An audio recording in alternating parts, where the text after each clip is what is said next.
Yes! Oh, it is. It is a Friday episode. I love Fridays here on Donno Daily on the 5 Reasons Sports Network. Huge welcome to everyone watching us live, and whether you're watching us live right now, every single weekday right at 12 noon, my friends, or if you catch the replay later on in the day, we love all of you equally. But whether you're watching live or you're watching the replay, do us a favor and smash that like button. Just hit that thumbs up button. Don't just hit it, smash it, and make sure you're subscribing here to 5 Reasons Sports on YouTube, because the more subscribers we get, the better it is for this show and the entire channel. And the more likes we get, the better it is for this show, because it will appear on more people's suggestions, more people's timelines. You help us finesse that algorithm, my friends. God, it's going to be a busy Friday show. First, on to the guests. You know, like we like to do on Fridays, we're going to get game picks and fight picks for the weekend, and we'll get his takes and insights on the Miami Dolphins at the Las Vegas Raiders this Sunday. Lee Sterling from Paramount Sports is going to join us here in a few minutes. Around 12:30, we're going to talk a lot of Dolphins and some Canes with our guy Big John Studd. 12:50, we're going to give you a little preview, a little taste of UFC 266 for Saturday night. And we'll also, I'm going to have a 5-round show tonight, 6 o'clock here on the network, where we'll get into more detail on it. But Frank Zaffere, my co-host from 5 Rounds, is going to join me. And my friends, we have some nuggets. We have some reports. We have some info on this whole Deshaun Watson saga, which will not go away. He will continue to get linked to the Dolphins. Before we get to all that, I want to remind you, every episode of Donno Daily is served by the Quarterdeck Seafood Bar and Neighborhood Grill. If you haven't been out there, what are you doing, man? Football season and UFC pay-per-view nights like tomorrow are the perfect time. They've got 2-for-1 happy hour all day, every day. It literally never ends. And all day Saturdays and Sundays during football season, take advantage of the 5 for $15 ice-cold buckets of Heineken Light, Amstel Light, High Noon Hard Seltzer, mix and match to your heart's content. 5 for $15 ice-cold buckets, my dudes. The seafood is so delicious and so fresh at the Quarterdeck. Man, I love the sandwiches and burgers. If you want to find the location nearest to you, and also remember, UFC 266 tomorrow night for zero cover charge. If you want to find the location nearest to you or peep their menu before you go, visit them on the web at quarterdeckrestaurants.com. The Quarterdeck, come for the food, stay for the fun. And we are brought to you by the official sports book of Donno Daily. And guys, if you were listening to Barry Barger and our conversation yesterday, you went 2 for 2 last night. I went all in on Carolina to cover the spread. They did. I went all in on the under. The under came through, so we won money last night. And you can make these bets on the 3-decade leader, the official sports book of Donno Daily, and that's BetUS. BetUS.com. Join now, and if you use our code, you see it on the screen there, 5RSN125. If you sign up with our code at America's favorite sportsbook, you get a 125% sign-up bonus on your deposit. So if you deposit $100 with your credit card, you get $125 of free play money on top of that. Or if you sign up with crypto, you get a 200% sign-up bonus. And bet sports, casino, horses, pop culture, and more at betus.com. We have so much fun betting all football season long. You bet, you win, you get paid. BetUS. And yeah, I appreciate you, Big Dan. He says, hit that like button for the best in the business. I know he's talking about Manny Chang. He's not talking about me. I love how the chat was already really popping even before we got on. We were having like a pre-show chat in the YouTube chat room. Chris Adams, hello. Big Dan, hello. Our guy David, who's always in early, hello to you. And I know Chris Adams was a little bit gloom and doom. I can't blame the guy. He says, Donno, I'm here early. Starting to feel a little queasy. The old Joe Philbin quote. It's Friday, and this O-line may get Jacoby Brisett murdered on Sunday. I'm preparing my suit for the vigil next week. What else can we do? we can pray. We can prepare for the worst and hope for the best is, I think, what we do heading into Dolphins and Raiders on Sunday. So I got an interesting text from my source last night, and we talked a lot yesterday about whether or not the Dolphins should be blowing up the Houston Texans phones right now to make another offer, or to make I don't think they've technically made an offer yet, but to kind of sniff around Deshaun Watson, what it would take to get him within the next couple of weeks. I'm not a fan of it because Deshaun Watson has so much baggage. I'm not a fan of the idea. And I'm hoping Tua is out, closer to 1 week than 4 weeks. This injury could be, a 2 to 4 week deal. We'll find out in the coming weeks.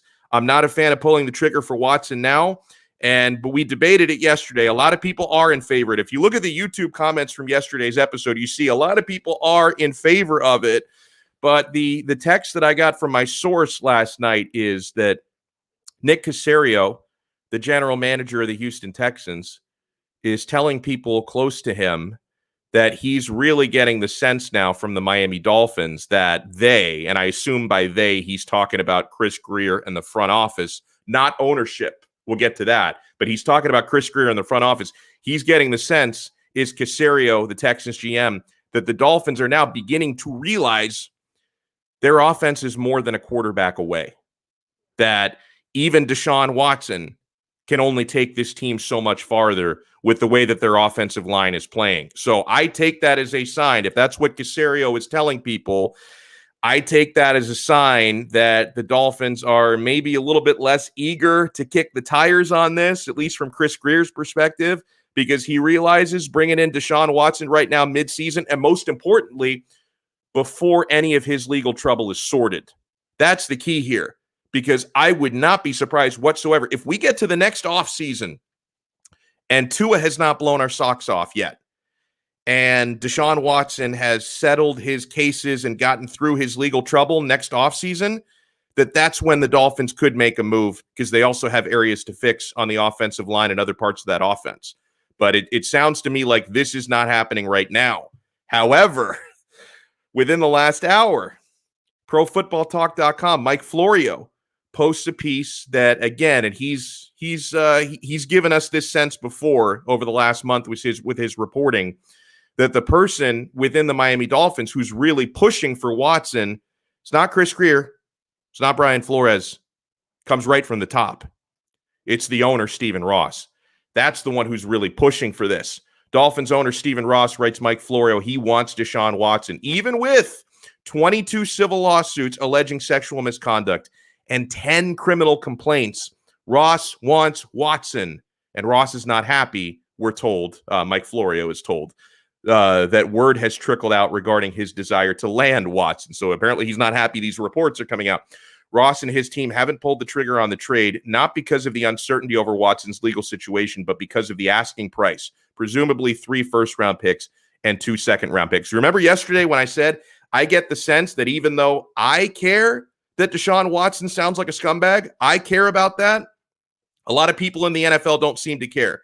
That apparently the only thing Stephen Ross cares about, according to these reports, is whether or not he's eligible to play. Like these GMs, they don't seem to care. We might be bringing in a sexual predator. They only seem to care, is that alleged sexual predator, is he good? Is he cleared to play, or will he be suspended? Will he be in prison? Will he be eligible to put on our uniform? They care more about that than the moral aspect of it, but it's all very interesting. I want to bring in our first guest of the day, and man, this guy always is throwing heaters on Fridays. He's looking great as usual. Lee Sterling, ParamountSports.com. We're going to have another winning weekend with Lee coming up. Mr. Sterling, how you doing this afternoon, sir? I'm good. I'm real good. Yeah, that's an interesting situation. They better have a lot of protections built in there. I mean, if he goes away for 5 years, you've basically gutted the franchise. But I'm okay with trading 3 first-rounders. Not like we're doing anything with them, right? Exactly, so. And that was something Mike Florio pointed out in his piece, that in one draft, remember 2 years ago in one draft, the Dolphins had 3 first-rounders. They drafted Tua, they drafted Austin Jackson, who sucks right now, I'm sorry, and they drafted Noah Igbenogany, who can't even get on the field. So, yeah, if you look at it that way, would you be willing to, and again, I'm taking the morality out of it. I'm just looking at Deshaun Watson, the player. Would you be willing to trade Tua, who's still unproven, Austin Jackson, who looks terrible, and Noah Igbenogany, who can't even play? Would you trade those 3 for Deshaun Watson from a football standpoint? Where do I sign up? Also, the question is, I love Brian Flores as a coach, but maybe drafting players, maybe that, the input, it seems like he's got a lot of input on that. You got to think right now that the general manager has got to be under the gun. They've done I came on record. I mean, I don't know if you were doing that show when you were on the other station, but I said Justin Herbert was the guy. No question about it. I mean, they were talking about like he's not demonstrative enough in the huddle. I mean, I'm like, are you kidding me? I'm like, I watch every game that's played in college football every week. That's Maybe true. they're watching a different game. I'm like, this guy's a stud. So this might end up being another almost Drew Brees, Dante Culpepper mistake. Could be. Yeah, no, I hear you. And so, and on that note, let's start out when we're talking about game picks for the weekend. I don't know if this is a strong play for you or not, but let's start with the Miami Dolphins. Mm-hmm. Tua is out this week, and we'll find out if it's a multiple week injury or just a 1 week deal with his fractured ribs. But he's out this week for sure. Jacoby Brisett is going to be leading the offense. He's got to play behind the same offensive line that got Tua knocked out last week. A Raiders team that's off to a very nice start. They're 2-0 against a couple of tough opponents. The Raiders are 4-point favorites at home in Vegas on Sunday. Do you like anything there, Lee? I'd lean to Miami here. So NFL stands for not for long. You're not as good as you look usually 1 week or as bad as you look. I think they're going to do it with defense. They're not going to win shootouts now. So yeah, defense has produced 24 turnovers, 24 straight games, at least one turnover. Number one in the league. So I think they're going to go in with that mentality. They don't have to play a team like Buffalo that spreads you out. They put all those receivers out there, and then you only got a couple guys in the box, like 5 guys in the box, and then they run right up the gut on you, or the quarterback buys time, and if he can't find anyone, he runs. So the Raiders are not that type of team. Their running back, Jacobs, if he plays, he's about 75%. Toe injury for a running back trying to cut? They keep saying it's an ankle. Well, if it's an ankle, why they keep messing with his shoe and looking at his toe? That's right. So I think there's some misinformation probably going on there. So I think they're going to have some success throwing the football here, attacking, maybe some no huddle. They finally have all the receivers back. It's only taken till the third game. So, but I like Miami here. I think they win this game 24-20. Now, before we circle back to your preferred picks for the weekend, I just wanted to verify something with you on the Miami Hurricanes hosting Central Connecticut State. Like, there's no lines on this game, right? I can't. There's no way to bet on this game. I can't find anything. So I looked at my offshores. I've got like 5, 6 of them. Nothing. So a lot of times there are lines on teams like Big Sky, some of these other teams, FAMU, Jackson State. They'll give you a line for those games, but that means they probably can't find a tape anywhere. Central Connecticut State does not even offer scholarships. This is a non-scholarship. I didn't know that. School. Yeah, I believe it's a non-scholarship FCS school. So if Miami doesn't win, they don't put up 60. You can just run flanker screens and should be able to score every other play. So we'll see. Manny Diaz is really on the hot seat here. So they got some real problems.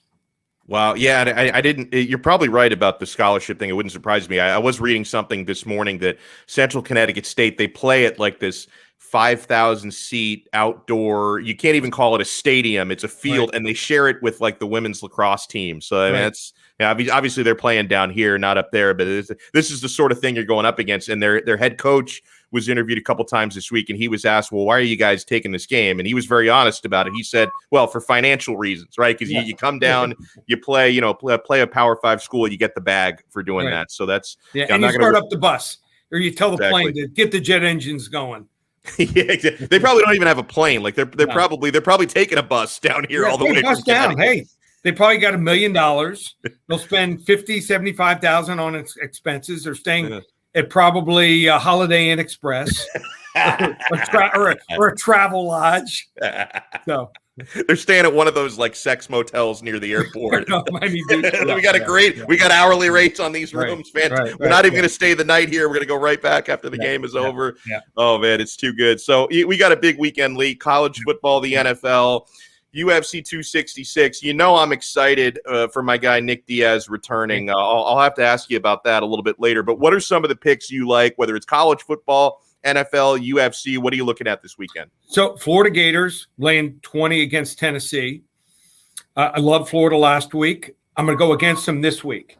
And reason I'm going up against them is I just think it's tough to play at that type of level 2 weeks in a row. Mm-hmm. So Emory Jones thought he played really well last week. Don't know if he can do that 2 weeks in a row. He has a propensity to make some mistakes throwing into coverage, throwing the ball a little bit late. So Tennessee's not great, but if they go with Hendon Hooker, I think he's the guy dual threat quarterback gives them the best chance to win the game. I think that's probably the right side. So let's go with Tennessee plus the 20 there. And then another game I like, NFL, Tampa Bay. So anywhere from +1 to -1. Call back in 10 minutes. I love how the phones are ringing off the hook there, ParamountSports.com. They can't get enough. Yeah, so here it's a busy day. So one of my staff steps out for lunch. I'm like, I think I need you. So that's funny. He's on an extended lunch break. So Tampa Bay, to beat them, I think the Rams, if they had the defense from last year, I'd back them. But not now. I mean, they lost their defensive coordinator. They lost one of their best pass rushers in Brockers. He moved on in free agency. Also, they lost maybe their second and third best secondary guys in John Johnson and Troy Hill. So, they can lock down. Ramsey can lock down on Evans. But after that, who's going to guard some of the other top receivers like Chris Godwin, Scotty Miller? Gronk looks like he's 27 years old again. So I really like Tampa Bay here, and they stopped the run. I mean, even the running back, Darrell Henderson, he may not be able to play for the Rams in this game. He's got a rib injury. They already lost Cam Akers. So if he can't play, they're down to the third-string running back. I think Stafford's a great fit for this team, but I don't know. If he's got to throw the ball 40, 50 times, I think that's tough. Another game I like is the Chargers against the Chiefs. I think the Chiefs have some real problems of the offensive line and defense. How do you slow down that offense? Well, what you do is you rush with 4 guys. Tampa Bay laid out that blueprint last year in the Super Bowl. And you got to have a safety. So we got Joey Bosa rushing and his mates. They'll get after him enough. You don't have to blitz. And Derwin James, former Florida State safety. I think he's the best safety in the NFL. Yeah, I'm not going to argue that. He's missed most of the last 2 years. He is strong, fast, instinctive. He can make a play from 15 yards behind the line of scrimmage and tackle a guy behind the line of scrimmage. He can kind of neutralize Kelsey. You're not going to stop Kelsey and hold him, to 2 or 3 catches. But if he holds him to 4 or 5 catches for 40, 50 yards, I think that they can win the game. So they're built to stop the Chiefs. And the Chiefs, because, you're drafting 31st or 32nd, and they haven't done real well in the draft, and they have no depth, I think they got problems. I like the Chargers here, 34-30. And I'm going to give you a big play here in the UFC. Yes. Uros the Dr. Medic. Have you seen him fight yet? No, I haven't. Okay, so he's 7-0. He only has a couple fights in the UFC. From Serbia originally. Then he moved to Anchorage, Alaska. Now he's training in California. So fighting, some decent competition. But I just think that this is the fight here where he just lets it all go. So he's dangerous. He can strike. He can finish. Just seems like he's relaxed in the ring, and that's part of it also. He's very underrated. He might be fighting. He might be a top 8-10 fighter within a year, and no one really knows about the guy. Lay the 150. He gets the job done. Beautiful. I never bet against Dagestan, and I never bet against the Balkans either. So I'm gonna stick with that. And real quick, before we let you run, or maybe you don't know, you should know, I am the #1 Nick Diaz fanboy in the world. He gets it done against Robbie Lawler, right? I think so, but he shouldn't be fighting for the title. I mean, if he fights Kamara, he loses. Sure, yeah. So I think he gets it done. Anyone wants to get on board? We have what's called the Baker's Dozen. 13 games, college and NFL starting tonight through Monday night, $97, ParamountSports.com, and 7 fights in the UFC, $97, ParamountSports.com. That is fantastic. Lee Sterling, thank you so much. Check him out at ParamountSports.com. Enjoy the rest of your Friday. Thanks, Alex. And I know Lee, for Friday, huge work day. I mean, for Lee Sterling, he does like 20 interviews on Fridays, so we appreciate him taking some time with us. So yeah, in the UFC, he likes Uros the Dr. Medic. In the NFL, he likes the Chargers over the Chiefs. He likes Tampa Bay -1 against the Rams. And in college football, he likes, now it's a big spread, he likes Tennessee +20. So he's not saying they win the game against Florida, but he likes Tennessee to cover that gigantic spread. And yeah, I know the reputation I have here with my viewers. Brooklyn Rob says, I'm killing my pick'em just by going the opposite of the mush. Lee, help out the mush. He needs a winning streak. David said, not even Lee Sterling can save the mush, probably. Oh, man. The mush would suck at NFL Pick'em. And there was something else. What was this one? Yeah. Brooklyn Rob says, very true. The mush can't pick the winner of a one-horse race. I didn't have a great week last week. I was virtually in neutral last week. The 2 weeks prior to that, I had winning weeks. I was able to make cash outs at betus.com the 2 previous weeks. Last week was, I think I lost a little bit of money, but it was basically a neutral week. So, to start off, and in less than 10 minutes, we're going to be joined by our guy, Big John Stud. We're going to talk some Dolphins and some Canes with him, a show favorite here on Donno Daily. Yeah, I wanted to get into the title of the episode today. We didn't start with this because we got sidetracked on a lot of noise out there concerning Deshaun Watson. But we know this week, Tua is not the starting quarterback for Miami. Deshaun Watson will certainly not be the Dolphins starting quarterback this Sunday. It will be in the hands of Jacoby Brisett. Now, whether we have to see Jacoby Brisett under center for 1 game, 2 games, maybe up to 4 games, and I'm saying that not being completely clear on how long Tua is going to be out. I'm just going by the estimated timetables from fractured ribs. It could be anywhere between 1 to 4 games. We might see Jacoby Brisett as the Miami Dolphins starting quarterback. He is going to start Jacoby for the first time since the 2019 season. He is among the 31 active quarterbacks with at least 1,000 career throws, so he is experienced. He is a serviceable backup. We know this. I know he considers himself a starting quarterback. I consider him a very serviceable backup. But this is a guy who, in a limited sample, right, when you're talking about starting for a game or 2 or 3, you should be able to trust him to lead the offense, manage the games, understand the playbook and all that. He has got a record as a starter of 12-20 in his career. He went 3-3 at his first 6 starts, then 9-17 since his first starts. He's thrown 31 touchdowns to 14 interceptions in his career. He is a career just under 60% passer for his career, 59.6%. But here's my thing. To me, this isn't really about Jacoby Brisett this weekend. And it wouldn't really even be about Tua Tagovailoa if he were starting. Because just like that report that we had about how Nick Caserio of the Texans is reportedly telling people that, hey, the Dolphins are starting to realize they're more than just a quarterback away from fixing their offense, that there are more issues there.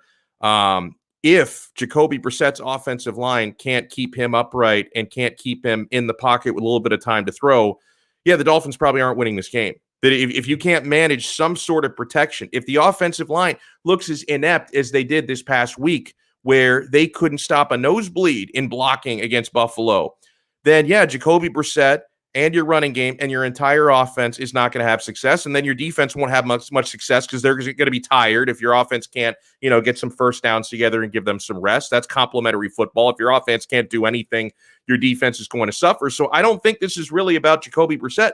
I think this is about how Miami's offensive linemen can see fires lit on their asses and respond positively to a terrible, terrible week last week. And I know that's what they've been telling the media. When you hear from guys like Jesse Davis and Michael Dieter, who have spoken to the media this past week, they're talking about how it's been, a really negative week. They're really upset. They want to go out there and prove themselves this week. You're going to see tweaks on that line as well. I expect you're probably going to see Liam Eichenberg back out there as a starter this week. You might see Austin Jackson, who's been playing as the left tackle, move inside to left guard. You might see a change at right tackle as well, because for as bad as that entire unit was last week, the guy who got Tua injured and the guy who made the worst mistake last week is actually the guy who's your most experienced O-lineman, Jesse Davis. So if your veteran is having that many problems when he's supposed to be the one setting the tone and leading a very young offensive line group, if your veteran is having that many problems, it's a really tough thing. Alec Payne wrote in. I don't know if he's talking about Jacoby Brisett. He's a starter anywhere else. So, I mean, define anywhere else, because I can give you plenty of teams that have better starting quarterbacks than Jacoby Brisett. I don't know what you mean by that. I like this idea by David. Donno needs a Finns jersey that just says the mush on the back. What number would I wear? Either 00 or just the number 69, because that'd be funny. The mush 69 or the mush 00 on the back. It'd probably go, actually, you should probably go like -69 for how much money I lose betting on my local teams. That would probably be the way that you go there. This is a stat going back to last year, which was a 10-win season for the Dolphins, that, we're going to find out if this is a real trend for Brian Flores coach teams or if it was an aberration last year. But this is some good news.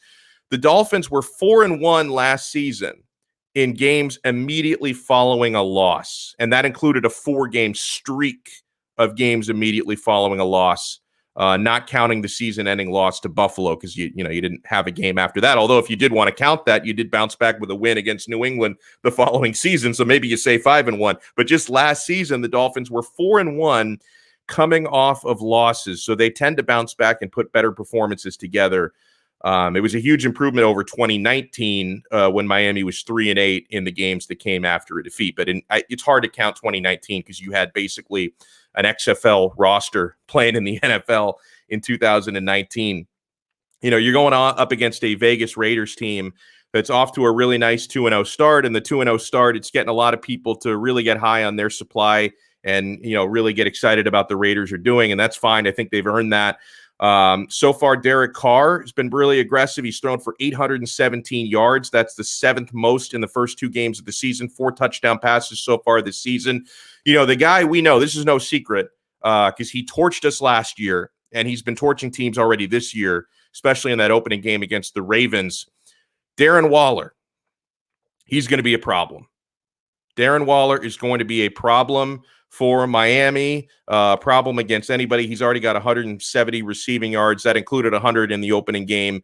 Henry Ruggs could be another problem with 159. Now, Miami's passing defense is better than their rushing defense. So the Dolphins are really good against the pass, which could be good news for this matchup. And I think this is one of the reasons why Lee Sterling actually likes the Dolphins to cover here, the +4 on Sunday. And by the way, we got some insight yesterday from Barry Barger. Remember when Barry Barger from BetUS was on with us? Because he's got access to some of the metrics on where the money is coming from, right?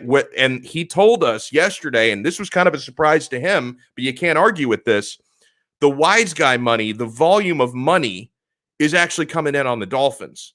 That there are more bets coming in on the Raiders, but there's more big money, which shows you this is where the wise guys are going, is coming in on the Miami Dolphins.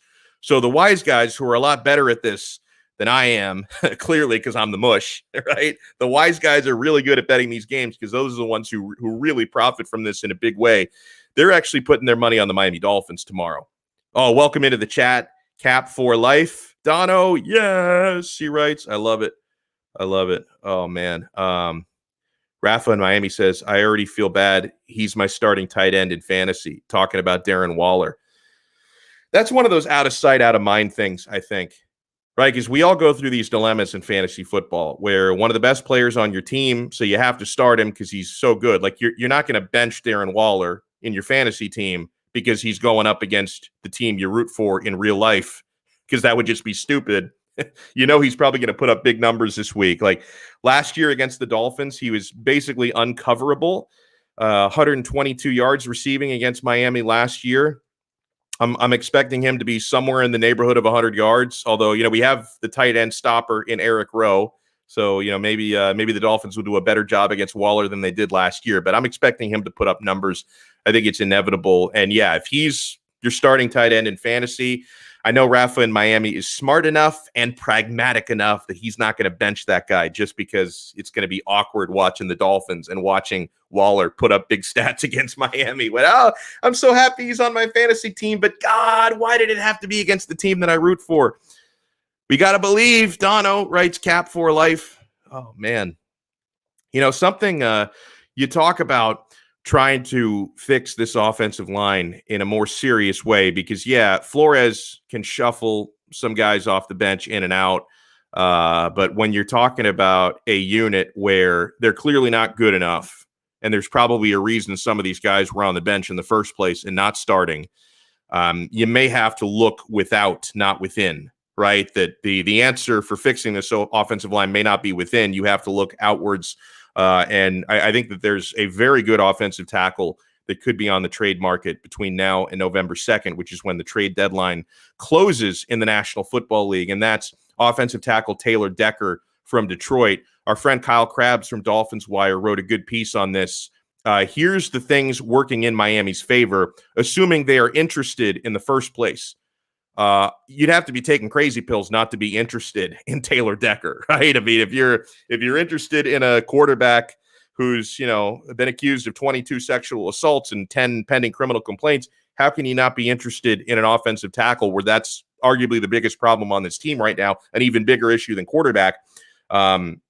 Decker plays for an 0-2 Lions team that's just starting their rebuilding process. They're not expected to be competitive or in their winning window this year or next. So paying an offensive tackle top money to play for a non-contending team seems a little counterproductive, especially when you consider, Kyle Krabs writes, the man who has been filling the void is rookie Penei Sewell.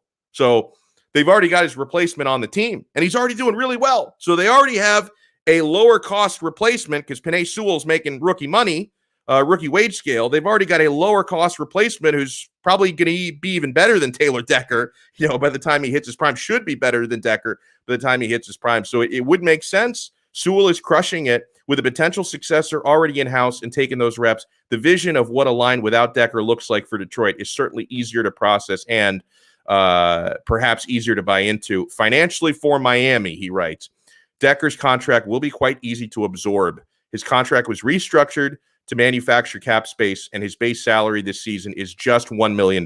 That's nice. He was given a $12 million restructured bonus up front from Detroit as the majority of his 2021 compensation. Miami, should they hypothetically acquire Decker via trade, would only be responsible for the $1 million base salary against their cap in 2021. From there, Decker's pay per season grows to $15 million in 2022, $13.95 million in 2023, and $13.7 million in 2024. But financially, it's doable, right? David writes in, trade for a quarterback. Well, okay, if you're talking about before this trade deadline, really the only reasonable option for that would be Deshaun Watson. And again, like, morality aside, I'd be really hesitant to make that deal considering all the pending litigation against him. Like, if you make that deal, then what if the NFL comes and hits him with a big suspension right after that, or the criminal charges come in right after that? So it's a tough one, man. But I want to bring in our next guest of the day, huge friend of the show, one of our show favorites here, Big John Stud is with us. And John, I know despite how bad the Dolphins looked last week, and despite how bad our Canes looked last week, I cannot derail your positivity. Are you staying optimistic in these troubled times, sir? I'm not. Well, I was never optimistic about the Canes, but nobody, everybody on 5 Reasons, I think you should coach him. That's how bad it is. Wow. I don't know if that's a compliment or a backhanded compliment, but I'll take it. I'm never going to backhand compliment you, man. He's just doing a horrible job. I think anybody could do a better job than him right now. Yeah. Yeah, absolutely. It's just a G.A. Kane fan saying we should trade for Josh Rosen. Been down that road before, bro. Been down that road before. Big John, I wanted to ask you, man, where do you stand? Because a big topic again today, and it's not going away, is Deshaun Watson. Because we had this report from about an hour and a half ago, ProFootballTalk.com, Mike Florio, saying that it's the owner, Stephen Ross, continues to be really, really interested in acquiring Watson, even though his front office is hesitant to do it, at least right now, right? Because, again, it makes sense why you may want to wait until the coming offseason, because then, A, you'll have a better idea, hopefully, of where Tua stands, and you'll have a better idea of whether or not Deshaun Watson is going to get successfully sued and suspended or if he's going to settle. But where do you fall on this, man? Do you think Deshaun Watson is going to end up the future starting quarterback of the Miami Dolphins?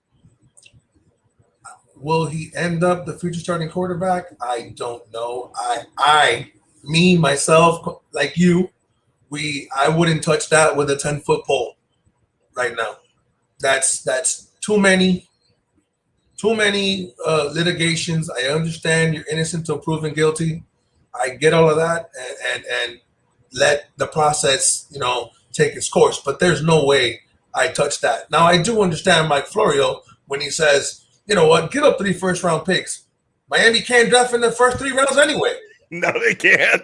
I mean, I'm just keeping it. We're keeping it 1,000 here. You know how I am with you. So, it seems like, John, the Dolphins should be trading their first-round picks for fifth-round picks because those seem to be the only ones they hit on. So trade 3 first-round picks for like 10 fifth-round picks so we can finally build a good team. I said that to my friend EM Dolphin. He's really good at that. And I said, listen, we should just trade all our first-round picks for all fifth-round picks and see what we get, because we only seem to be able to draft diamonds in the rough. We obviously can't see talent when it hits you in the face. So, I don't know. That doesn't make any sense to me. I don't know what scouting department they're using, if they had some, if they hacked their software or what's going on, but it doesn't make any sense. I mean, not only do you pass on Penei Sewell, everybody says, oh, you passed on Penei Sewell for Jalen Waddle. Okay, but in the first 15 players drafted, there were 2 offensive linemen. Right. So the linemen fell. So Penei Sewell wasn't the only one there. Penei Sewell was there. Creed Humphrey was there. Tevin Jenkins was there. So yeah, I mean, you pass on everybody, literally, and then you reach for Liam Eichenberg, who's a left tackle, and you want to turn him into a right tackle. Why don't you just draft a natural right tackle to play right tackle? I don't understand them. I mean, it blows my mind. It blows my mind. That's well said on your part, my friend. So, I said it at the top, and I even titled this episode, Can Jacoby Brisett keep the Dolphins' playoff hopes alive? Minimum 1 game here he's going to be starting. I don't know if that 1 game is going to turn into 2 or up to 4, depending on Tua's recovery from this rib issue. Listen, Jacoby Brisett, he puts up good numbers for a backup quarterback. He's just under 60% completions. The touchdown to interception ratio is better than 2 to 1. He's a veteran. I think he's going to be able to do a good job, in theory, managing games, what you would expect from a career backup quarterback. Really, to me, this isn't as much about Jacoby Brisett as it is every other piece on that offense. Because if they can't block for this guy, what's it going to matter? If they can't establish any kind of a running game, it doesn't really matter what Jacoby Brisett does. When we saw last week behind that offensive line, Jacoby Brisett put 0.0 points on the board. And I'm not going to put that on him. Like, it's not Jacoby Brissett's fault. But do you think that the Dolphins can get a bounce-back performance behind Mr. Brisett on Sunday? I'm going to answer that first. I'm going to what you just said. Let me ask you a question. We're talking about Deshaun Watson, correct? Mm-hmm. If you're not going to put the 3.5 quarters that he had of horrible football because of the offensive line, then why does everybody want to put Tua's 7-3 record, which Ryan Tannehill's record compared to Tua's first 10 games? It's not even a comparison. Right. But people don't. How's Tua supposed to throw the ball behind that offensive line? And when he doesn't do it, it's Tua's fault. Even though Jesse Davis, my daughter, could have got 3 sacks on Sunday. Okay? He got hit in 1.5 seconds. That's you can't even down the ball and stop the clock in that, literally. So I mean, can Jacoby do it? I hope so, because I'm a Dolphin fan. But if we're gonna be realistic, there's 2 things that you said. Those stats sound pretty good, but when you add in 5 years of being the worst quarterback QBR when it comes to 30 starts, which true. People don't really they don't like to say it completely. People say he's better than Tua. Well, if he's better than Tua, why isn't he starting? Yeah. And he's not better than Tua, by the way. I think, yeah. Here's another thing. He takes, on average, 2.9 seconds to throw the football. If Tua got hit in 1.5, What is he going to do in 3 seconds? They're going to kill him. That's right. You know, they asked me a question yesterday. How many yards you see the Dolphins getting rushing? I was like, well, about 120. The only problem is 60 of those are Jacoby Brisett running for his life. Because, you know, to take something from Leroy Horde, that he said yesterday. Oh, people are complaining we didn't take Penei Sewell. He goes, listen, you can put Penei Sewell at right tackle. Jesse Davis will kill him at left tackle. They'll blitz from the other side to kill Tua. So the offensive line is not good. It's not good. So real quick, last thing on the Dolphins. Do you have a prediction for the game? Do you think the Dolphins can pull it out? Because like I mentioned, I think it's worth noting, you know, it's a 4-point spread. The wise guys are actually putting their money on the Dolphins. So I don't know, man. Like it's weird. Like and Flores teams, as we talked about last year, 4-1 record coming off a loss. So they bounced back well last year. I don't know. In a weird way, you can call me overly optimistic, a homer if you want to. I think the Dolphins are going to squeak out a close win in this game. What do you think? I had the same score your previous guest actually had. That's what I said yesterday, 24-20. But I mean, the difference this week is very simple. I mean, if you really want to be simplistic about football, there's 11 players on both sides. I told you that last time I was on. Josh Allen was nobody till Stephon Diggs became a Buffalo Bill. Right. He couldn't complete a pass to the ocean if he was standing in front of it. The ball would just hit the shoreline, okay? And at the same time, now you got, you know, Dolphins get Will Fuller back. But what a coincidence. Will Fuller comes back when Tua is not the starting quarterback. So when the defense goes to, like I told you last week, I said if Will Fuller's on the field, they're going to have to shift the double coverage. That didn't happen. We didn't do anything. Mike Gesicki caught 2 passes, I think. So right. you can't blitz off the corner the same way when you have to respect speed. But like I told you, nobody respects Jakeem Grant's catching ability. Jakeem Grant can't catch. It's not his fault. he just can't catch. There's some things people can't do. Tom Brady can't run a 4.2 40. Jakeem Grant cannot catch a football. It's as simple as that. You know, I don't know. I think we can pull it out 24-20. I think that goes because of Will Fuller. It's only because of Will Fuller being on the field. If the team plays without Will Fuller, they're going to get the same thing they got last week because Max Crosby is coming for Jacoby Brisett, and nobody can block him. Liam Eichenberg's going to play right tackle. I don't care if the Dolphins got 7 offensive linemen and they actually give them 2 right tackles, they still can't block Max Crosby. So that's my only fear. But with Will Fuller, maybe they can't blitz. They have to play more zone. You may get lucky. That's honestly what I've told everybody because that's how I see it. If you can't block and you're getting sacked 6 times, I mean, come on, guys. They broke Tua's ribs on organic pressure. 4 blitzers. 4 blitzers. Didn't even blitz. It was 4 rushers against 5. We outnumbered them by 1, and Jesse Davis looked like he was 106 years old. He couldn't even get out of the stance. That was like they said yesterday. If you're an offensive lineman and you see your quarterback going down, you ain't doing your job right because you're looking where you're not supposed to be looking. You're supposed to be blocking your guy. When you can see your quarterback on the floor, you're looking the wrong way. Simple as that. You didn't do your job.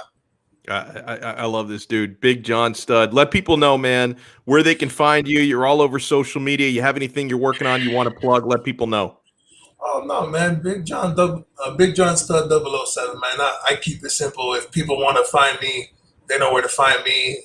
Like when you want to find me, you know where to find me. I know where to find you. I'm simple. I'm not complicated, man. I keep it black and white. And like I said, and I've been saying this to me, this all falls on Flores, man.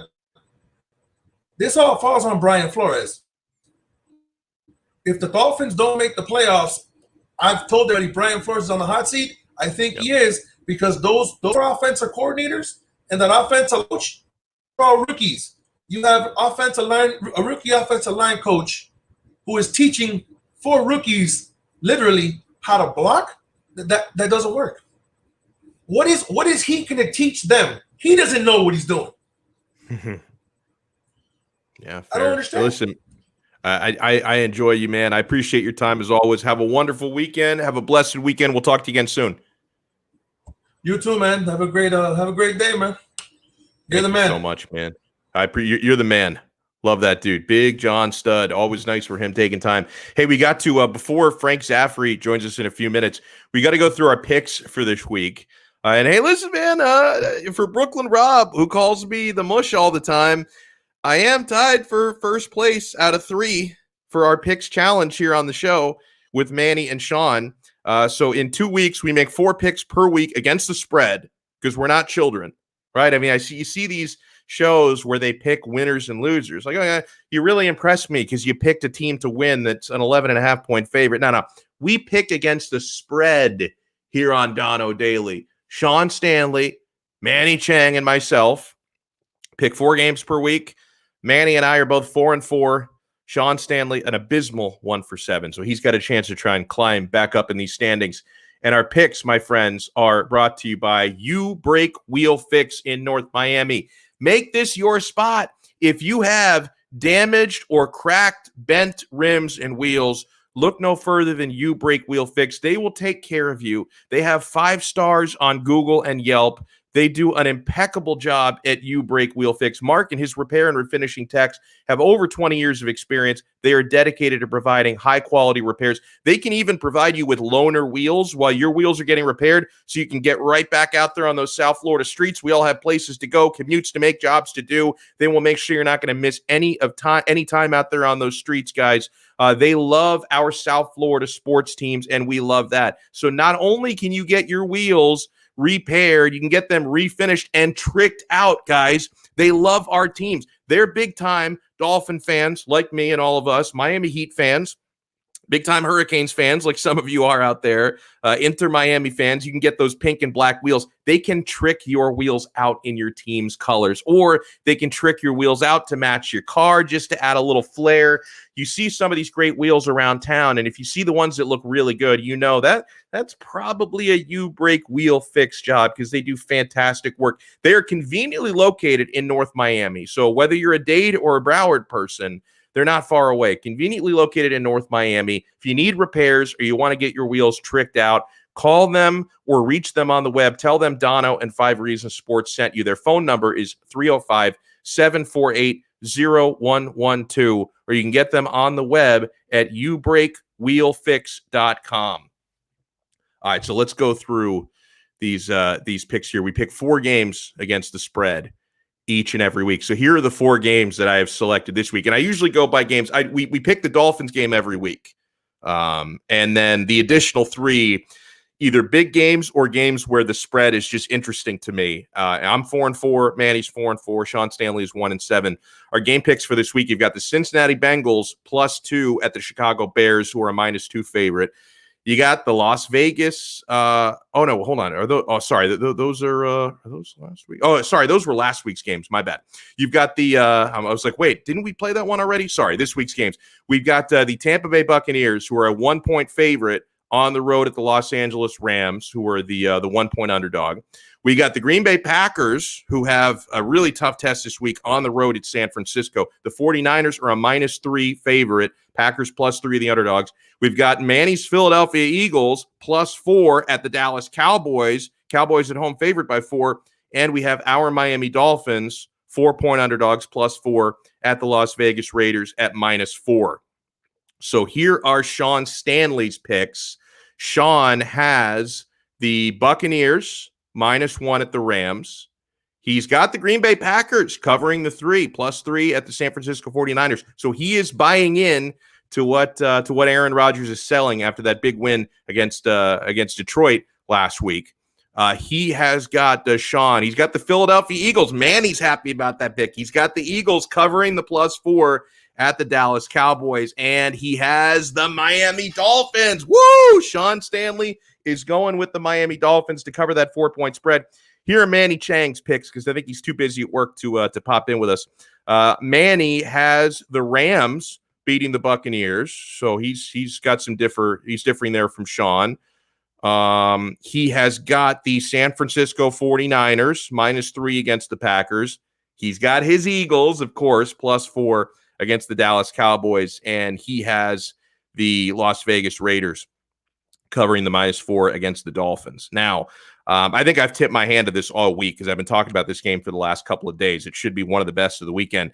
I do have Tommy Brady's Tampa Bay Buccaneers winning and covering the spread. I guess they'd have to cover if they win. Well, they could push. The Buccaneers -1 at the Rams. I do have Brady's Bucks covering that. That team looks so legit coming off their Super Bowl win last year. The Rams look good. Buccaneers look better. I have the 49ers -3 against the Green Bay Packers. We talked about it last week, guys, or earlier this week, coming out of what the Packers did against Detroit, that, people are acting like, oh no, this is the bounce back they needed. Now Aaron Rodgers is going to take over again. They're going to have no problem whatsoever now. They beat a really, really, really bad Lions team. I don't think that shows you a whole lot. San Francisco 49ers on the road, completely different challenge. I've got the Niners winning and covering the 3-point spread. I've got the Dallas Cowboys -4 against the Philadelphia Eagles. And I have got I'm going to go with the Miami Dolphins to cover the 4-point spread against the Raiders. So that is where I am at. And okay, Manny is he's very upset that I bet against his Philadelphia Eagles. One guy I will not be betting against this weekend, tomorrow night. We got my guy Nick Diaz returning from a 6-year absence, a 6-year hiatus. Nick Diaz, the 209, is going to be back against Robbie Lawler. I don't really care that much about the 2 title fights on top of the card. Let me bring in one of my co-hosts on 5 Rounds. And by the way, this is a good opportunity as well to promote, because even though we usually do our show on Thursdays, we got a big one tonight, UFC 266 preview, streaming live right here on 5 Reasons Sports YouTube at 6 p.m. It'll be me, Frank Zaffere, who joins us now, James Walker, Jonathan Ramlakan's going to pop in for fight picks with us as well. Frankie Z, beautiful sunny day out there, sir. How are you? I'm great. I'm sorry that I'm out on the move, so hopefully you can see and hear me okay. Yeah, I can see you fine, and I'm getting a nice look at the exploding star behind you as well. The sun. I'll try to turn out of that. There, is that better? Yeah, no worries. Okay. That's better. That's better. Okay. So listen, Frank, and we're gonna be breaking it down in full force tonight, 6 p.m. here on 5 Reasons Sports Network. And I know you're probably not as excited as I am for Nick Diaz's return, but 6 years away. I really enjoyed content from him coming out of the press conference yesterday. He seems very humbled and appreciative as to just how much fan support he gets, despite not having fought since 2015. What do you expect Nick Diaz to look like after so long away from the Octagon? I don't. Maybe I'm drinking the Kool-Aid that you've been feeding me over the last few years that we've been working together. But I don't expect any ring rust. I expect him to come in and be the very same Nick Diaz we've enjoyed. What was it? The last time we saw him was 6 years ago. I think he'll look like he's never stopped. I don't think he'll ever look like he took a break. Yeah, and I think something that works in his favor is he treats his body differently from a lot of other individuals. Like if certain fighters, if they were to take a 6-year hiatus, like a guy like Daniel Cormier, who admittedly likes his cake. Right, he's retired now, but if he were to decide to get back into it 6 years later, a lot of cake would have affected that body. Nick Diaz treats his body like a temple year-round. He runs triathlons. He keeps training, by the way. Like, he still shows up to the gym to train jiu-jitsu and do some sparring, even when he hasn't been actively fighting. So, I think, Frank, ring rust is only real if you allow it to be. Like ring rust, octagon rust, whatever you want to call it. That's a real thing if you really take yourself out of the fighting world. But I think for a guy like Nick, who's kept training and kept himself in that world and kept his body in shape, I think he's more equipped to deal with that. Yeah, I agree. The only thing that I would tell you is that, and he's fortunate in that he's fighting another, legend and a guy who's kind of like, old school, but, Nick Diaz's absence means he hasn't evolved at all. So while I don't think you'll see rust, you also won't see the evolution. He's not the UFC middleweight or welterweight 3.0. He's not Kamaru Usman. He's not keeping up with the trajectory of the sport that way. But fighting Robbie Lawler doesn't matter, right? I mean, Robbie Lawler, it's as if these two were meeting for the first time, and I expect fireworks just like we got then. Yeah, and the two of them, like you're alluding to, Nick Diaz and Robbie Lawler have fought before, You may not remember it because the first time they fought was 17 years ago. They were both very young fighters, especially Nick. I think Nick was really new on the scene then. 2004, they fought, and Diaz beat him by knockout. And so they're rematching now 17 freaking years later. Now, for the first couple fights on the card, it is a good UFC card. Obviously, to me, the real main event is going to be Diaz versus Lawler, but we do have two titles on the line with Alexander Volkanovski taking on Brian Ortega. I think that's going to be a really exciting fight. Valentina Shevchenko is defending her women's flyweight title against Lauren Murphy. For Volkanovski, he's the featherweight champion. Shevchenko, the women's flyweight champion. So Volkanovski versus Ortega, Shevchenko versus Lauren Murphy. Do you think we will see either of those straps or both change hands on Saturday? You know, Alex, a lot of people have asked me, why would they put Nick Diaz, Robbie Lawler on a fight card that already has two title fights? For exactly the reason, or for exactly the answer I'm about to give you about those two title fights.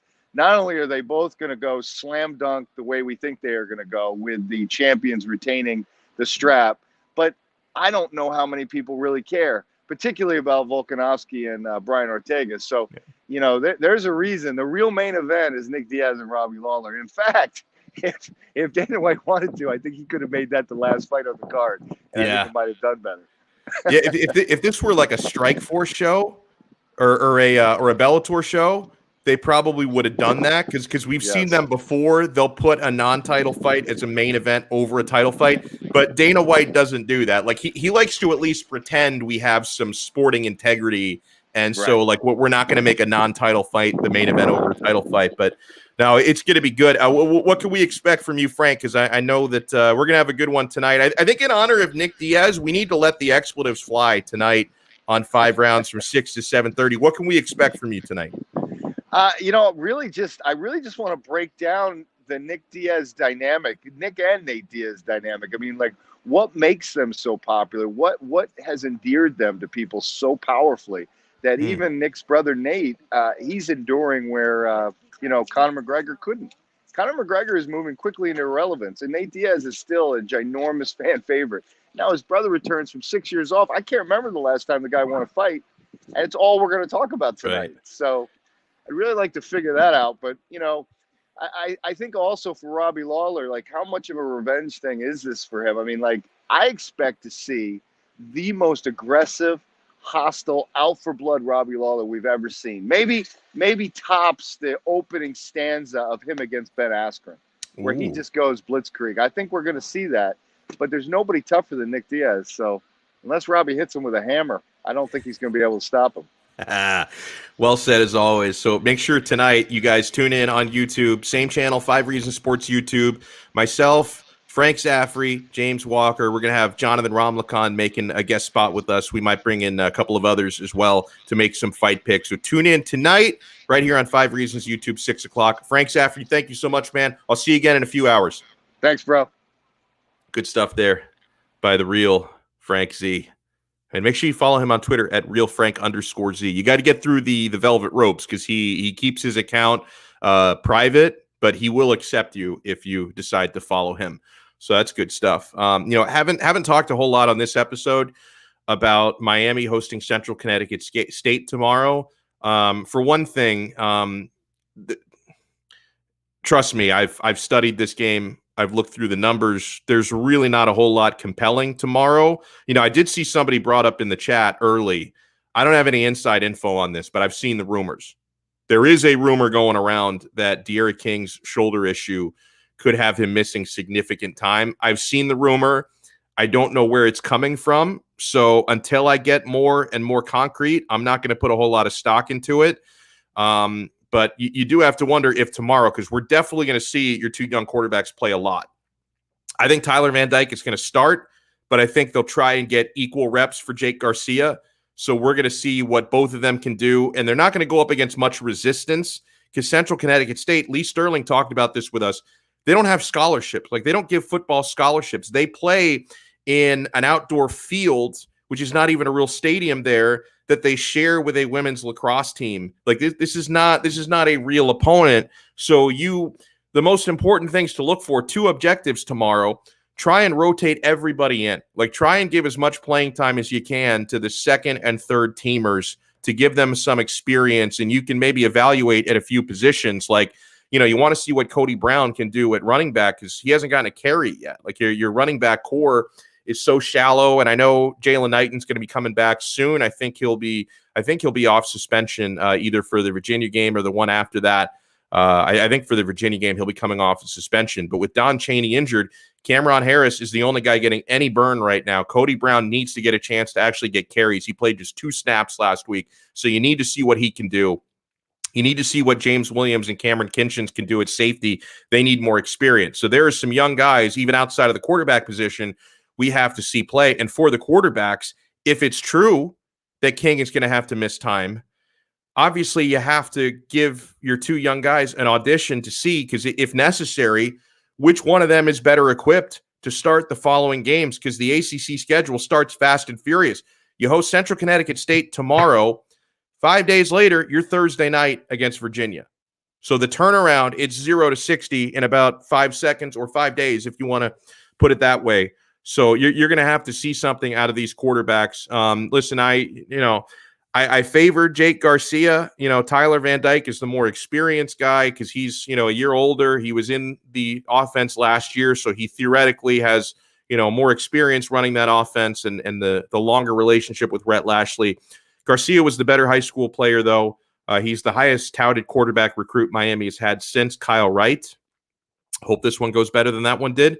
And he looked better in the spring game back in April, for what that's worth. He looked like the more I don't even know how to say it, like the more elite prospect. Like he looked better than Van Dyke did in the spring game. So I'm a little bit more optimistic in future years about Garcia, but Van Dyke is obviously going to get a chance to do something. And Van Dyke is from that area of Connecticut where CCSU is. Larry Bluestein was telling me Van Dyke has played with or against 34 of the guys on the Central Connecticut State roster. And speaking of Larry Bluestein, another reason why I haven't spent a whole lot of time talking about Miami and Central Connecticut tomorrow is this afternoon we will have a new episode dropping of the Five Rings Canes podcast. Larry Bluestein, who knows everything about everything. I lean on him for so much information. He and I do an episode of that show every single week.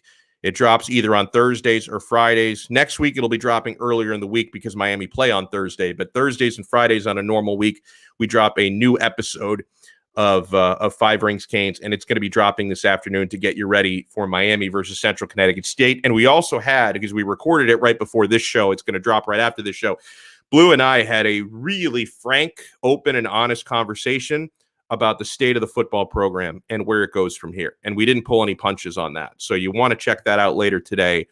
Search Five Rings Canes on all podcasting platforms, and you can get that later on today. Huge shout out to everybody who joined us today. It was awesome chatting with Frank Zaffere. He and I will be back at 6 o'clock tonight with James Walker for 5 rounds. Always a good time talking to Big John Stud, who is just tremendous talking Dolphins with. We didn't get to much Canes with him. We will next time. And, of course, Lee Sterling, who joins us on Fridays for game picks and for fight picks. And a huge thanks to Manny Chang in the back. We were without Sean Stanley today, but he did send us his picks. We'll see if Sean can do better than his 1-7 performance from the first 2 weeks of making picks here on this show. And I want to send, again, a huge shout-out to our sponsors, the Quarterdeck Seafood Bar and Neighborhood Grill. That is the place to be all football season long. And make sure you catch UFC 266 there for no cover charge tomorrow night. And, guys, America's favorite sports book. You see it right there, betus.com. If you're FOMOing about how much action you're missing this football season, because we went 2 for 2, actually, on the Thursday night game last night. If you guys didn't place your bets, you missed out on it. We have so much fun wagering games, whether you're a high roller or you're putting just $5 per game. It doesn't matter. You can still have a lot of fun. BetUS.com. Sign up and use our code when you make your deposit. We have a hookup for you. And please use our code, because not only does that get you a sweet bonus, which you want, but it also gives us credit because they know, hey, people are getting this info from Donno. You give us the shout out with the referral. Use our code 5RSN125 when you make your deposit for a 125% sign up bonus. So if you deposit $100, they'll throw you on top of your deposit $125 of free play money. So make sure you use our code 5RSN125. Huge shout out to everybody in the chat. David, thank you for the kind words. Brooklyn Rob, who calls me the mush. Cap for life. Rafa in Miami. G.A. Kane fan. Raymond, we love him. Chris Adams, what a great dude as well. Alec Payne, thank you so much for stopping in. I struggle to do these shout outs because I scroll up and I try not to miss anybody. Big Dan 305. It's 2 days in a row. Big Dan has been able to tune in live. Let's see who else. I don't know. I can't scroll up any further. They like block it. I can only scroll up so far. Thank everyone who tuned in. Thank you so much for using the live chat feature. And do not forget to smash that like button and subscribe to 5 Reasons Sports on YouTube. So let's pray for a great performance from our Canes. Let's pray for a Miami Dolphins victory. And let's reconvene on Monday, shall we? We'll be back with you Monday, 12 noon, same time, same place. Donno Daily here on the 5 Reasons Sports Network. Ciao.